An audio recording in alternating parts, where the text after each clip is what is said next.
to our next panelist, and this is the illustrious Tom Sapsford. He is an assistant professor of classical studies at Boston College.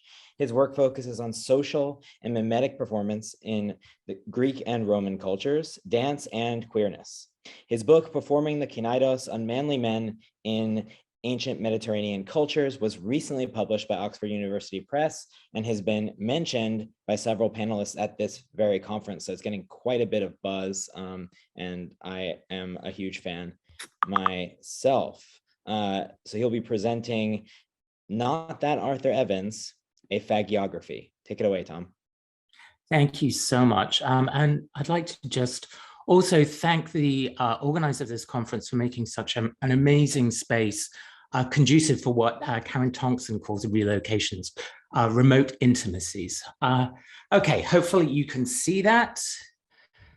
All right, so I need to begin with a couple of refusals. This paper is not about the renowned excavator of Crete, coiner of the term Minoan, keeper of the Ashmolean, Arthur John Evans, 1851 to 1941, but rather concerns the lives, loves, and labors of Arthur Scott Evans, 1942 to 2011. Really? There we go. Okay.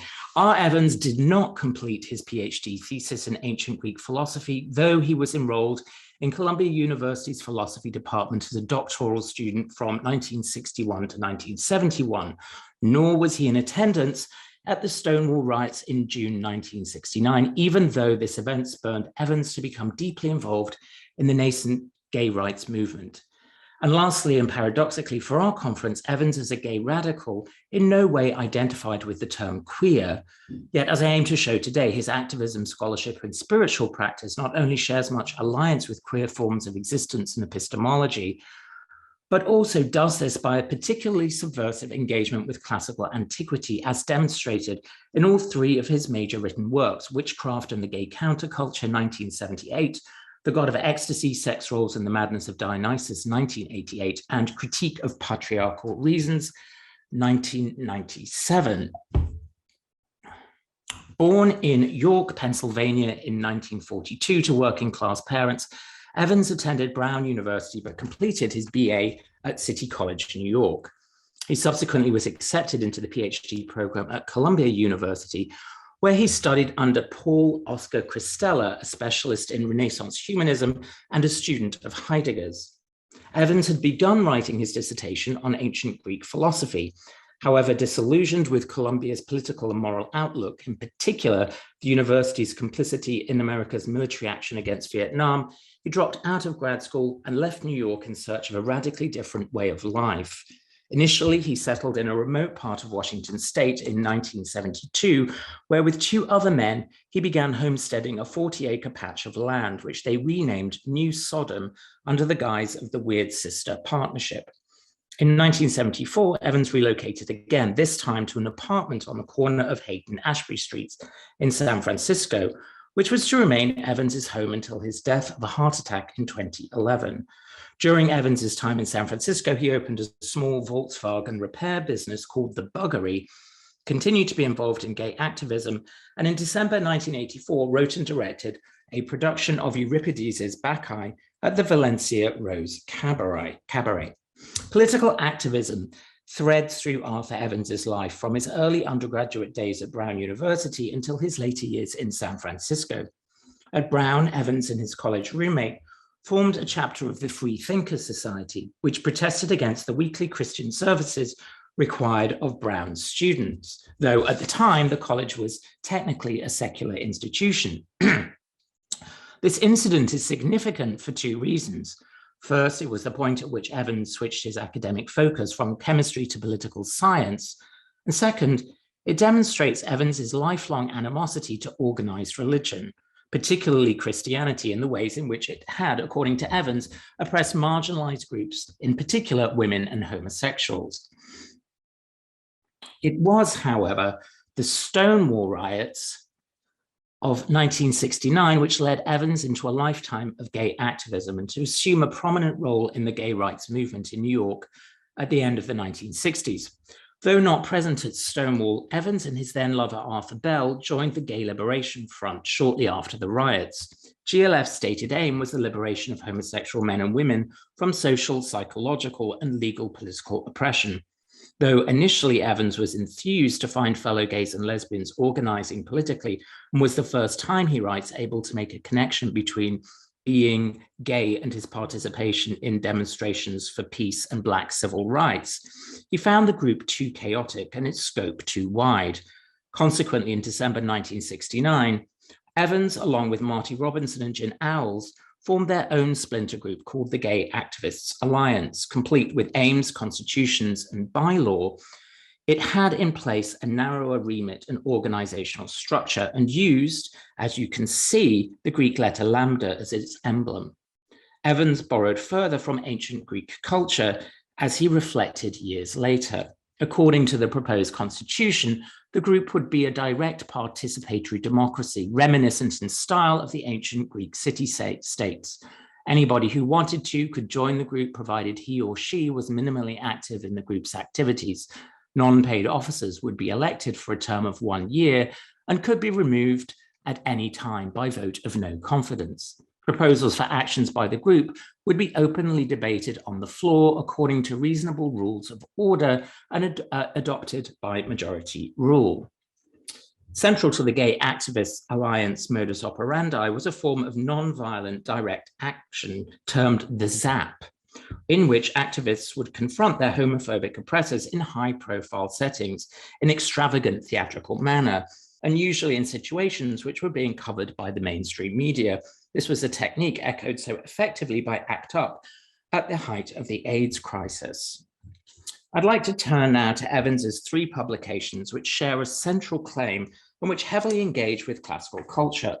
The 3 works are Witchcraft and the Gay Counterculture, published first as a series of essays in Out magazine and Fag Rag, and then as 1 volume now out of print, published in 1978. The God of Ecstasy, Sex Roles and the Madness of Dionysus, 1988, is Evans's most mainstream work, published through St. Martin's Press, and includes his translation of Euripides' Bacchae. Lastly, Critique of Patriarchal Reason, released in 1997 by the small gay spiritual publishers White Crane Press, ostensibly closes into Evans's intellectual circle by returning to the topic of his former philosophy doctoral dissertation. In each book, Evans draws on a central premise that the patriarchy, whether religious, political, or economic, has oppressed non-male, non-heterosexual, non-white folks since the appearance of Zeus onwards. And so the story of human history in the West has been the sickening spectacle of increasing patriarchal power, first gradually in the Bronze Age, then with the sudden leap in the triumph of Christianity, and finally overwhelmingly with the onrush of industrialism. Corresponding to this rise has been a fall, first in the status of women, then of rural people, then of gay people, then of non-white people. Everywhere the old nature cultures are gone, the Celts are gone, conquered by Caesar. The peasants of Europe are gone, having been murdered, enslaved, or transformed into an urban proletariat. The Indians are gone, wiped out on orders from the Pope and from Washington. The Third World has been going every day. They are all gone, and in their place has come that son of the city of God, that all-conquering Leviathan, the new industrial state. And that's how it happened that straight males got control of our lives. Evans conceives of a shift from matriarchal culture to patriarchy occurring with the dawn of the sky gods. In The God of Ecstasy, he cites the other Arthur Evans's work on Minoan culture in Crete as evidence for a society of peace, concord between nature and humans, and goddess worship. As he writes, after the first influx of Greeks, artwork in Crete abruptly changed to reflect a greater interest in men, male deities, weapons, and war scenes, and walls began to appear in towns. In his attack on intellectual patriarchy, the chokehold of patriarchal reason coalesces via Plato's theory of forms and Aristotle's philosophy of essences, and according to Evans, springs from, quote, an old Greek aristocratic bias, ultimately derived from the heroic values of Homer, unquote. It is furthermore a form of reasoning whose impact, Evans argues, had negatively shaped and restricted the scope of philosophy in the 20th century academy. In Critique of Patriarchal Reason, Evans takes the Aristotelian law of contradiction, that no given thing can both be and not be, and applies it to his own contemporary setting. Consider the case where someone has just helped his boyfriend, long sick from AIDS, commit suicide. In contemplating the shriveled body of his boyfriend, who now lies dead before him, the survivor feels both relieved and burdened at the same time as a result of the same incident. Relieved because his boyfriend is finally free of all suffering, burdened because he is dead. According to the amended form of the law of contradiction, the survivor in this example can never find himself in this particular situation for two reasons. One, to feel relieved means at least not to feel burdened. And two, the same person cannot both feel and not feel burdened at the same time in regard to the same thing.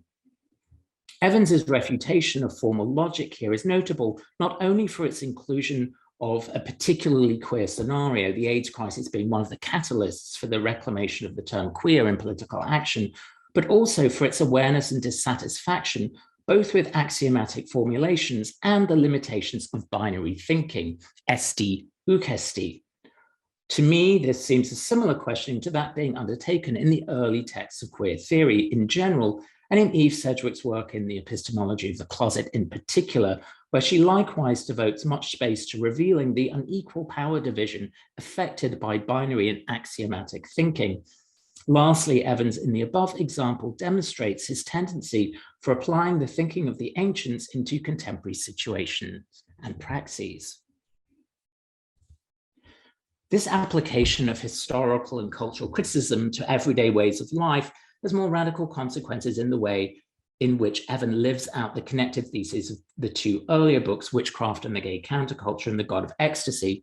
In some, both works, albeit with a slightly different angle in each, propose that patriarchal forces, be that religious, political, or industrial, have suppressed, erased, or removed an older form of cultural and spiritual organization centered on the worship of a mother goddess and her horned consort or companion. Many ancient cultures worshipped horned gods in addition to a mother goddess. Behind all these gods was a common ancestor that went back to the Stone Age. In pre-Christian times, he appeared under many different names. In the Greco-Roman world, he was Dionysus, Bacchus, or Pan. In Crete, the Minotaur. At Carthage, Baal Hamon. In Asia Minor, Sabazios. And in Egypt, Osiris. He usually had the horns of a goat or a bull and was worshipped with rites that included sexual orgies, animal masquerades, and transvestism. As with Pan, the lover of Diana, he was often linked with a goddess who was a mistress of wild animals, the forest, agriculture, and sexuality. Evans argues that within the long history of Christian hegemony in Europe, such worship of the mother and the horned one morphs into the evil figures of the witch and the devil, and that pagans continued their worship and paid often with their lives for it. And moreover, that such pagan worship was specifically conducted by women and homosexuals, his ancient analog being the female devotees of Dionysus the Maenads and the quote-unquote transvestite priests of Cybele the Galley, whom nowadays we would more likely understand as transgender or gender fluid, as the work of both Cheryl Morgan and Chris Mowat has so cogently argued. Both Witchcraft and the Gay Counterculture and The God of Ecstasy have chapters dedicated to the real-life application of the arguments made within their pages. In Witchcraft and the Gay Counterculture, in a chapter entitled Magic and Revolution, Evans envisions a new future. We look forward to the rebirth of the tribe and tribal communism. We look forward to a myriad number of autonomous tribes, small in population, growing like plants from the earth. We look forward to a society in which everyone spends some time working the earth with his or her own hands to provide the food necessary for survival. We look forward to a gradual decrease in the importance of books and the revival of the oral tradition, where each tribal collective passes on its cumulative wisdom through poetry, song, and dance. We look forward to the revival of personal and sexual learning as it was once practiced by Sappho and Socrates and the Native American Indians. An additional element called for by Evans is the practice of magic, understood as the enemy and corrective to patriarchal industrialism. Evans proposes that through the worship of the mother and her acolyte, we, quote, give avenues of expression to a natural force for correction and balance that otherwise would never even be acknowledged, unquote. Such spiritual awareness and connection to land and nature, he argues, engenders a communal society. This sums up exactly the form of queer homesteading undertaken by Evans at New Sodom in Washington State in 1972. The name of the coalition, Weird Sisters Partnership, signals the group's links to the mother goddess, pagan spirituality, and the practice of magic. However, already by the time of the publication of Witchcraft and the Gay Counterculture, Evans had moved on from communal rural life and in 1975 had begun to develop a spiritual magical practice amongst gay men in San Francisco called the Fairy Circle, which enacted the worship of nature through the two deities, the Mother and the Horned One. In The God of Ecstasy, Evans describes these rituals in detail. The first one of these occurred on a remote beach near San Gregorio in California on Halloween night, and enacted Evans's understanding of antique and medieval pagan practices. It began with a torchlit procession as the fairies made their way from the cliffs to the foggy seashore. Next followed chanting and invocations, first to the four directions, then to the Mother Goddess and the Horned One, finally to the gay dead, killed, as Evans writes, quote, at the hands of Christians, Nazis, and other oppressors, unquote. Then, after a period of music and dancing, the fairies formed a long line and, as he writes, kissed and hugged and fondled and groped in one big sexy mass. After this central act of group sex, final invocations were made and the fairy circle closed. Lastly, the participants fell to sleep, as Evan notes, lulled by oceanic hymns and reconciled to an ancient human heritage. As a countercultural para-academic figure, Evans and his writing have not yet been seriously studied. However, his work has reached a wider audience and cultural impact than had he remained within traditional academia.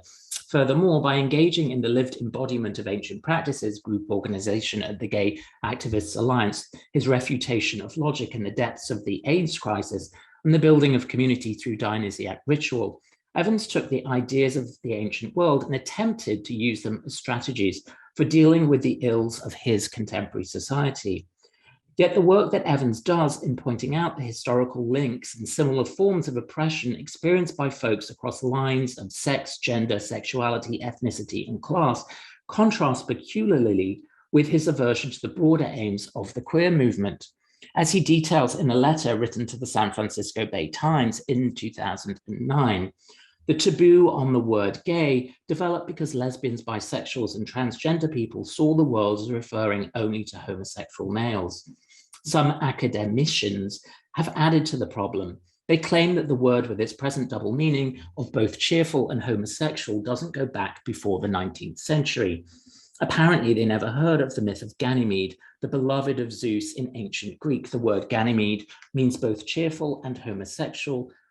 Just like our word gay, both words come from a common Indo-European root ga. And while once more we see Evans's insistence on male homosexuality being tethered to the ancient Greek imaginary or earlier, his rejection of queer is starkly exclusionary. Even when we take this with his closing addendum to the letter, I acknowledge the right of other people to call themselves queer if they want to. Traces of this segregatory streak can, however, be seen in Evans's earlier politics. For instance, although living in Greenwich Village at the time, Evans had only read about the Stonewall riots. His abandonment of the Gay Liberation Front in 1969 was due in part to its too broad remit.